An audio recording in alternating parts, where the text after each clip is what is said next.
നമ്മൾ കാപ്രിക്കാടുള്ള Abhayaranyam eco tourism പോയിന്റിൽ പോയതിൻ്റെ 4ാമത്തെ എപ്പിസോഡ് വീഡിയോ ആണ്. ഇവിടുത്തെ മിനി സൂവും എലിഫന്റ് ട്രെയിനിങ് സെന്ററും ഒക്കെ നടന്ന് കണ്ടതിന് ശേഷം ഒന്ന് വിശ്രമിക്കാൻ പറ്റിയ ഒരിടത്തേക്കാണ് കേട്ടോ നമ്മൾ പോകുന്നത്.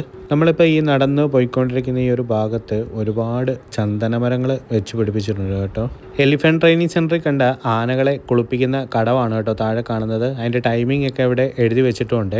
ഒന്ന് ഊഞ്ഞാലാടാൻ കൊതിച്ചിരുന്ന കൊച്ചിൻ്റെ അടുത്തേക്ക് ഓടിച്ചെന്ന് അതിനെ അവിടെ നിന്ന് ഇറക്കി വിട്ടിട്ട് ഊഞ്ഞാലാടുന്ന അമ്മയാണ് കേട്ടോ നിങ്ങളിപ്പോൾ കണ്ടുകൊണ്ടിരിക്കുന്നത്. അങ്ങനെ അമ്മയും മക്കളെയും ഊഞ്ഞാലിലൊക്കെ കയറ്റിയിരുത്തി കുറേ നേരം ആട്ടി കൊടുത്തു കേട്ടോ. നടന്ന് ക്ഷീണിച്ചു വന്നതുകൊണ്ട് അവരത് നന്നായിട്ട് ആസ്വദിക്കുകയും ചെയ്തു. കുട്ടികൾക്കും മുതിർന്നവർക്കും ഒരുപോലെ എൻജോയ് ചെയ്യാൻ പറ്റിയ ഒരുപാട് ആക്ടിവിറ്റീസ് ഇവിടെ ഒരുക്കിയിട്ടുണ്ട്.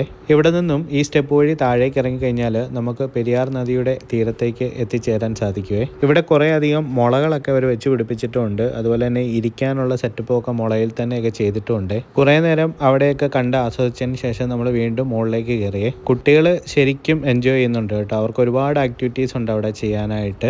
ഈ കാണുന്ന ഏറുമാടത്തിലൊക്കെ ഒന്ന് കയറണമെന്നുണ്ടായിരുന്നു, പക്ഷെ അറ്റകുറ്റപ്പണികൾക്കായിട്ട് അത് അടച്ചേക്കുവാണ്. ഇവിടെ നിന്ന് അല്പം മുന്നോട്ട് ചെല്ലുമ്പോഴത്തേക്കും ഒരു പെരിയാർ കഫേ ഉണ്ട് കേട്ടോ. അത്യാവശ്യം ജ്യൂസും സ്നാക്സും ടീയും കോഫിയൊക്കെ ഇവിടെ കിട്ടുവേ. ഈ ഒരു കഫേയോട് ചേർന്ന് തന്നെ ഒരു ചിൽഡ്രൻസ് പാർക്കും ഉണ്ട്. 13 വയസ്സിന് താഴെ പ്രായമുള്ള കുട്ടികൾക്ക് വേണ്ടിയിട്ടുള്ള പാർക്കാണെന്നുള്ള വിവരം ഇവിടെ എഴുതി വെച്ചിട്ടുണ്ട്.